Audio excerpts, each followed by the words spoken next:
बड़ी खबर आपको भोपाल से बता दें, पेंशनर्स का डीआर बढ़ाने के लिए रिमाइंडर एमपी सरकार की तरफ से एक बार फिर से छत्तीसगढ़ को भेजा गया है। आपको बता दें, मध्य प्रदेश के 4,80,000 पेंशनर्स को नुकसान हो रहा है और यह नुकसान लगभग पेंशन में 14% डीआर का है। डीआर बढ़ाने के लिए मध्य प्रदेश को छत्तीसगढ़ शासन की अनुमति लेनी पड़ती है।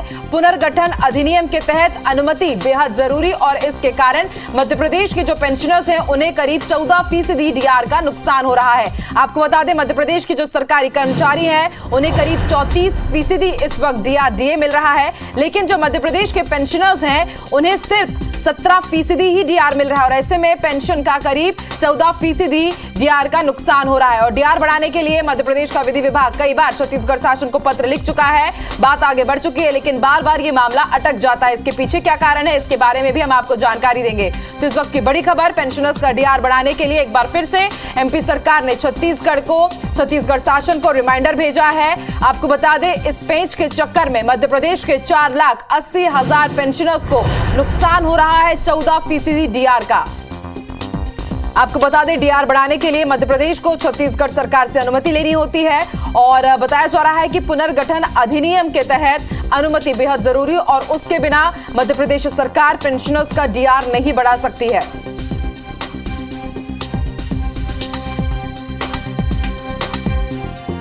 इस वक्त की बड़ी खबर आपको भोपाल से बता रहे हैं, एक बार फिर से पेंशनर्स का डीआर बढ़ाने के लिए छत्तीसगढ़ शासन को रिमाइंडर भेजा गया है।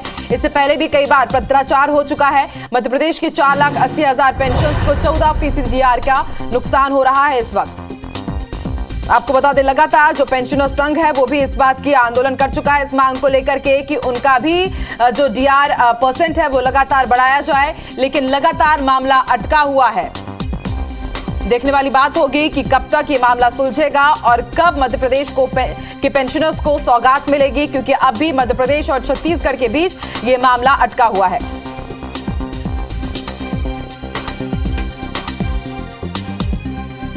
और ज्यादा जानकारी के लिए इस वक्त मध्य प्रदेश और छत्तीसगढ़ में आखिर क्या पेच फंसा हुआ है, ये समझेंगे हमारे दो सहयोगी इस वक्त जुड़ रहे हैं। मध्य प्रदेश भोपाल से हमारे साथ सुधीर लाइव जुड़ चुके हैं और वहीं स्टार हमें जानकारी देंगे छत्तीसगढ़ की तरफ से। स्टार, सबसे पहले आपकी तरफ रुख करते हैं। बार बार मध्य प्रदेश का वित्त विभाग कहता है कि हमारे तरफ से छत्तीसगढ़ शासन को रिमाइंडर भेजा जा रहा है, लेकिन मामला अटक कहां जाता है बार बार?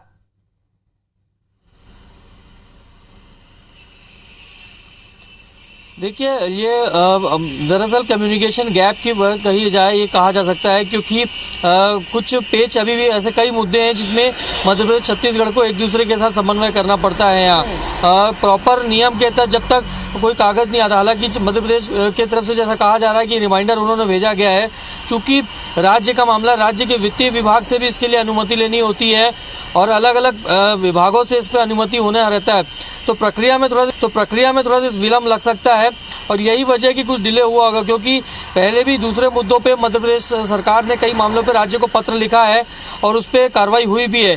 तो ऐसा नहीं है कि कार्रवाई नहीं हो रही है, लेकिन कहीं ना कहीं जो सरकारी नियम है, प्रक्रिया है, क्योंकि कई अलग अलग विभाग रहते हैं, राजस्व विभाग रहता है उससे अनुमति लेनी पड़ती है, वित्त विभाग से अनुमति लेनी होगी, सामान्य प्रशासन विभाग से भी अनुमति लेनी होती है। तो फाइल जब तक अलग अलग विभागों में जब तक क्लियरेंस नहीं होता उसके बाद ही दी जा सकती है। तो फिलहाल जो 14% डीआर की जो बात है, डीआरनेस रिलीफ की जो बात है, जो पेंशनर्स को दिया जाना है, उसकी फाइल मुझे लगता है प्रक्रिया में है, क्योंकि जिस प्रकार से मध्य प्रदेश सरकार की तरफ से रिमाइंडर भेजा गया है, तो क्योंकि समय लगता है, लेकिन वहां पर कर्मचारियों का दबाव होगा, इस वजह से सरकार बार-बार रिमाइंडर भेज रही होगी, लेकिन प्रक्रिया में थोड़ा समय लगता है और उस प्रक्रिया के तहत कार्रवाई होगी। तो इसमें मुझे लगता है कि जल्द थोड़ी सी कार्रवाई होगी। जो रिमाइंडर उससे भेजा गया है, प्रक्रिया उससे थोड़ी तेज होगी और इससे कर्मचारियों के हित पे फायदा होगा।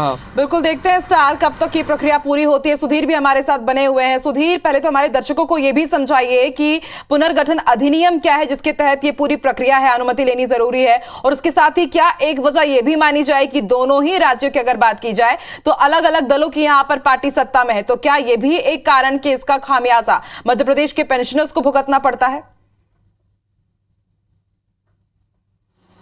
देखिए, निश्चित तौर पर बात करें तो सबसे पहले 2000 में जिस समय छत्तीसगढ़ का मध्य प्रदेश से अलग होकर गठन हुआ था, उस समय सरकारों के बीच में यह सहमति हुई थी कि प्रदेश के अंदर जो काम करने वाले कर्मचारी हैं उनमें किसी तरह का भेदभाव ना हो। इसके लिए जो कर्मचारी मध्य प्रदेश के अंदर भर्ती हुए थे उनका रिटायरमेंट भले ही मध्य प्रदेश में हो, वो छत्तीसगढ़ में सेवा दे रहे हो, पर लेकिन उस समय जो कर्मचारी उसके बाद से जो कर्मचारी रिटायर हुए थे उनको समान पेंशन मिले, इसको लेकर ही पूरी सहमति बनाई गई थी। लिहाजा जब भी केंद्र सरकार अपने डीए में बढ़ोतरी करती है, मध्य प्रदेश सरकार के द्वारा कर्मचारियों में जो डीए की बढ़ोतरी की जाती है उसका लाभ पेंशनर्स को दिया जाता है, पर लेकिन ये लाभ बिना छत्तीसगढ़ सरकार की सहमति के नहीं मिल सकता, क्योंकि दोनों जगह पेंशनर्स मध्य प्रदेश सरकार के जब संयुक्त मध्य प्रदेश हुआ करता था उस समय के कर्मचारी थे।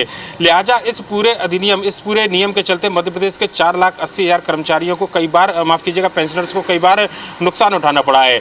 पिछली मरतबा जब 2021 में केंद्र सरकार के द्वारा 8% डीए में बढ़ोतरी की गई थी, उस समय भी मध्य प्रदेश सरकार की ओर से छत्तीसगढ़ सरकार के पास में पेंशनर्स के जो डीए है उसमें बढ़ोतरी का प्रस्ताव भेजा गया था। हालांकि उस समय 5% पर सहमति बनी थी, जिसके बाद में मध्य प्रदेश के अंदर 5% बढ़ा हुआ डीए पेंशनर्स को मिलने लगा था। पर लेकिन अब एक बार फिर से जब केंद्र सरकार ने पिछले दिनों 14% डीए में बढ़ोतरी की, उसके बाद मध्य प्रदेश सरकार ये चाहती है कि अपने पेंशनर्स को बढ़ा हुआ जो डीए है उसका लाभ मिले, और इसके लिए प्रदेश सरकार के द्वारा छत्तीसगढ़ सरकार के बार रिमाइंडर भेजा गया है। वित्त विभाग की ओर से जो प्रस्ताव दिया गया था उसमें 14% डीए बढ़ाने का प्रस्ताव है, जिस पर अब तक छत्तीसगढ़ सरकार ने जो है अमल नहीं किया है। पिछली बार जो रिमाइंडर था वो 2 जून को भेजा गया था, 2 मई को भेजा गया था, माफ कीजिएगा, 1 महीने पहले, और उसके बाद एक बार फिर से प्रदेश सरकार के द्वारा ये रिमाइंडर भेजा गया है कि मध्य प्रदेश में जो पेंशनर्स है उनको 14% जो बढ़े हुए डीए का लाभ मिले। इसके लिए छत्तीसगढ़ सरकार भी अपनी ओर से सहमति दे, जिससे कि वहाँ के पेंशनर्स को भी लाभ मिले और मध्य प्रदेश के पेंशनर्स को भी लाभ मिले, पर लेकिन अब तक सहमति नहीं बन पाई है, जिसकी वजह से मध्य प्रदेश के 4,80,000 जो पेंशनर्स हैं